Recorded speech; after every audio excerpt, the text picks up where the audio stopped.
大家好，歡迎來到看大陸節目，我是美玲。中共對海外的油管博主下手了。2月20號，網上流傳的一張行政處罰決定書的截圖顯示，僅僅是一位油管博主就被罰款了4.1個億。網友們紛紛猜測，這是中共當局對油管博主老高與小莫下手了。公安內部的良知人士還爆出了更加讓人震驚的消息，他們設局下達的任務是3個月內60個億。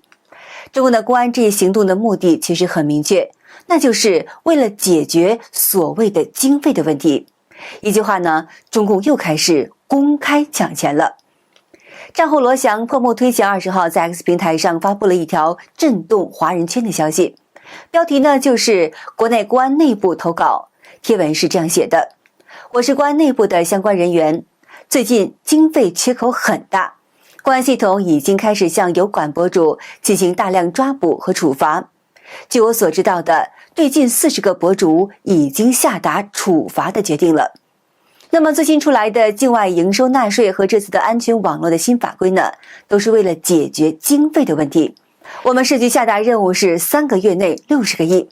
完成的有提成，完不成的調動崗位。貌似偷拍一張案子，這個案子我們跟了有半年了。不服的呢，不交錢的就按口袋罪、非法翻牆、間諜罪處理。羅翔破木推牆還同時發布了一張照片，這也就是這位良知人士貌似偷拍的案子，一份大連市公安局甘井子分局的行政處罰決定書，編號是大甘宮刑罰決字2026第3號。處罰書的內容顯示，44歲的高某某從2014年的11月18號到2026年的1月31號，利用翻牆軟體在境外 YouTube 平台創建內容，並且出售周邊產品，用收取會員費用、隱形廣告等方式呢，違法獲得了總收入共計是577.35萬美元，折合人民幣是4156.92萬元。並且呢，這位博主有逃稅的嫌疑。根據相關的法律規定，對高某某進行10倍的巨額的罰款。那麼總額下來呢，那就是4.1億人民幣。隨後呀，中共警察要求這位博主於2026年的3月31號前繳清罰款，逾期不繳納罰款的，每日按罰款數額的3%加處罰款。消息一出，震驚了網絡，網友們驚呼搶錢。有人說，現在經濟不景氣，中共政府罰沒收入的油水少了，收入就會減少。交警、刑警、治安等每個部門每年都有罰沒的指標，他們這是想方設法來搞錢。那麼隨着事態的發酵呢，還有後續的相關消息提到，油管和各個平台排名前300名的中文創作者們都被在打撈的名單之中，而且呢，還不僅是如此。還包括一些涉外的公司，也都在捕撈的範圍之內。只要你是在海外賺美元的，中共當局都有可能調查你的資金流，是否是偷稅漏稅等等，先給你安上一個罪名，然後對你進行巨額的罰款。不過呢，有分析人士指出，這份行政處罰決定書裡面的公安局名字不對，正常的說法是大連市公安局甘井子分局。而這個截圖中寫的是大連市甘井司分局，這是一個明顯的錯誤，因為它沒有注明是哪個系統的分局，到底是公安分局還是稅務分局。而且呢，這裡面的身份證號的開頭寫的是310，經查確認這是上海虹口區的代碼，而大連甘井司地區的代碼是210。雖然呢，這份處罰書看起來是假的，但是外界呢還普遍認為中共要對自媒體來割韭菜了，這個消息可能性是相當高的。那麼對於中共而言呢，洗劫老百姓的財富真的並不算是什麼新鮮事兒。其實呀，早在2021年，被稱為是直播一姐的薇婭遭到中共當局重罰，理由是偷逃稅款，罰金高達了13.4億人民幣，約合是2.1億美元。2018年，明星范冰冰被罰是8.8億元。2021年的4月，鄭爽被罰近3個億。11月呢，網紅雪梨與林珊珊分別被罰款是6500多萬元和2700多萬元，而薇婭的罰款金額甚至超過了上述幾個人的總和。薇婭是中國電商平台最具影響力的帶貨主播之一，銷售額長期位於行業前列。外界認為，當局對他下如此重手，或許與他是草根出身、沒有背景有關係。根據公開資料顯示，薇婭曾是嘻哈團體 THP 的成員。2016年的時候呢，轉入了淘寶直播後迅速爆紅，與李佳琦並稱淘寶雙巨頭，並且入選了《時代》雜誌2021年100大人物。他淘寶店粉絲超過了9000萬，直播賬號粉絲也超過了9000萬。外界認為呢，中共此舉一方面是經濟上的割韭菜，為政府攫取更多的資金，而另外一方面呢，則是借運動式整肅來鞏固權力，強化對社會的全面的控制。前北京律師賴建平直言，這是一種構陷式的治理方式。他平時明明知道你在幹這個事情，不聞不問的，等到你有一天做大了，掙錢多了，突然間就拿出了各種招數，讓你巨額的補稅罰款。在某種程度上，這是一種構陷，就是等着豬養肥了，他就來宰殺了。那麼不僅網絡大 V 和明星會成為當局開刀的對象，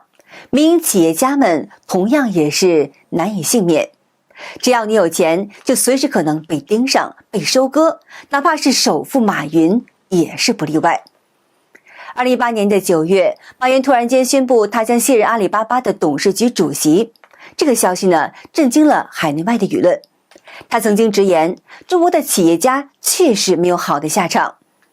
那麼作為阿里巴巴的主要創辦人，馬雲不僅擔任集團董事局的主席，也在日本軟根等機構任職。根據彭博億萬富豪的指數，他個人財富超過了400億美元。阿里巴巴市值突破了4000億美元，業務涵蓋電商、影視、雲計算等線上支付等多個領域。然而呢，就在阿里巴巴如日中天之際，馬雲卻選擇提前交權，引發了外界的諸多猜測。外界認為，在中共強勢控制的環境之下，馬雲此舉是為了確保自身的安全，避免成為下一隻被宰的肥羊。外界常常調侃道，中國的首富榜其實就是殺豬榜。早在2年前的馬雲鄉村教師獎的活動上呢，馬雲就曾經表示，我今天這些所謂的財富根本就不是我的，中國首富有好下場的不多。他還說呢，不要貪戀權力，會惹出事的。2013年接受時尚先生採訪時，他更直言自己早已經看清結局，中國企業家確實沒有好下場。事實如此，歷史也是如此。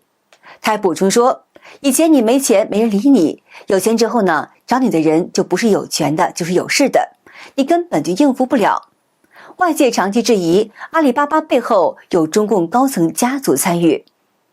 有分析指出，中共通過3種方式從民企身上大肆的割肉，加速蚕食民營經濟。這3種方式就是明槍、暗箭和軟刀子。明槍呢，就是赤裸裸的搶奪，政府借司法之名給企業家扣上違法犯罪帽子，直接冰燉其財產。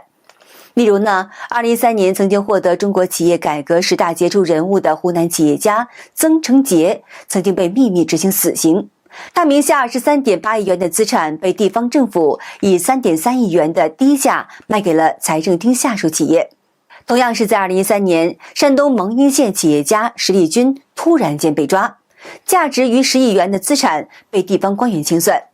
儘管他後來被判了無罪釋放，但被侵吞的財產再也無法追回。明槍難躲，行政系統的暗箭更是防不勝防。工商、稅務、衛生、消防、環保等各類部門呢，都能憑借手中權力讓民企寸步難行，甚至還被迫關門。為了生存，企業只能是破財消災，行賄官員，而這些又會成為日後明槍收割的證據。此外，從宏觀層面看，中共侵吞民企最快的方式就是用軟刀子經濟政策。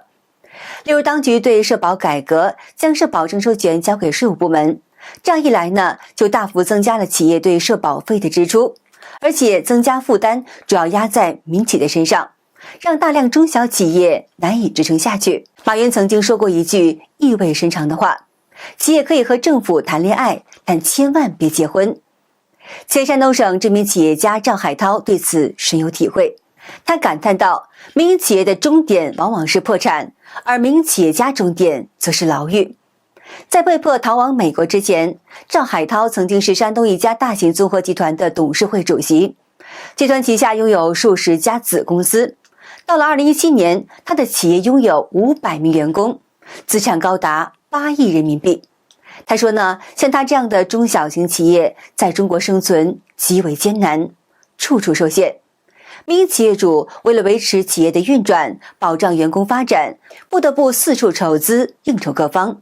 然而呢，即便你不偷不搶，不做假賬，把全部身家投入到正當的經營當中，仍可能隨時會遭到公檢法的隨意打壓與抓捕。趙海濤雖然身家上億，一直依法經營，僅是因為沒有處理好與某位中共權貴的關係，他便成為了當局隨意宰割的對象，接連遭到勒索、反覆拘押、取保候審等。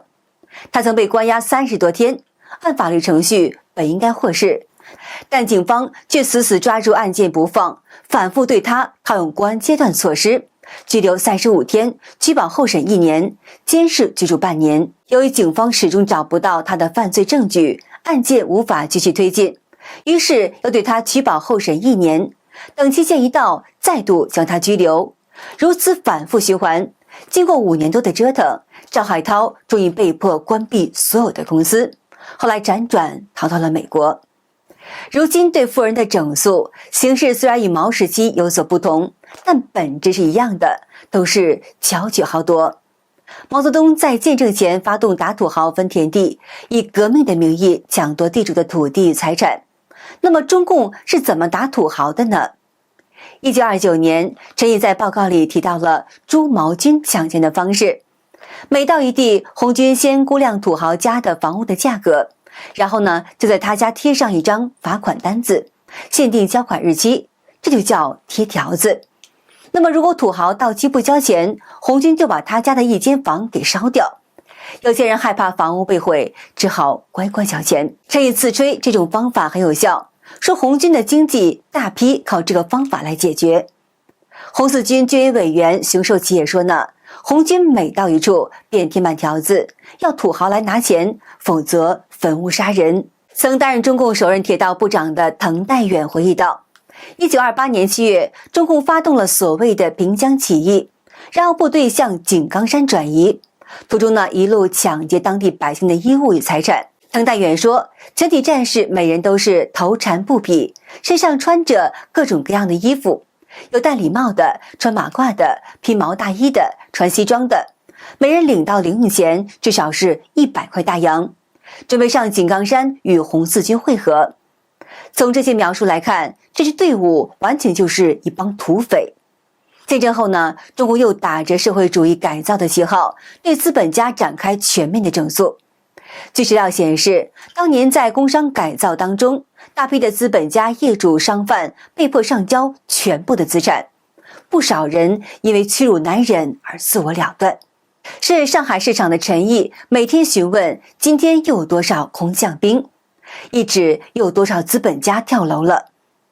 短短的幾年時間，中共就在全國徹底消滅了私有制。中共在建政前靠搶錢罰款起家，如今呢依舊以各種名目掠奪老百姓財富，本質上從未改變。共產黨還是那個共產黨，唯一的改變那就像是倪匡說的，那就是世人的部落開始改穿西裝，用刀叉吃人肉了。好的，今天就和大家聊到這兒了，請您記得點讚、訂閱、留言，並且分享給您的朋友們。感謝您的支持，我是美玲，我們下期節目再見。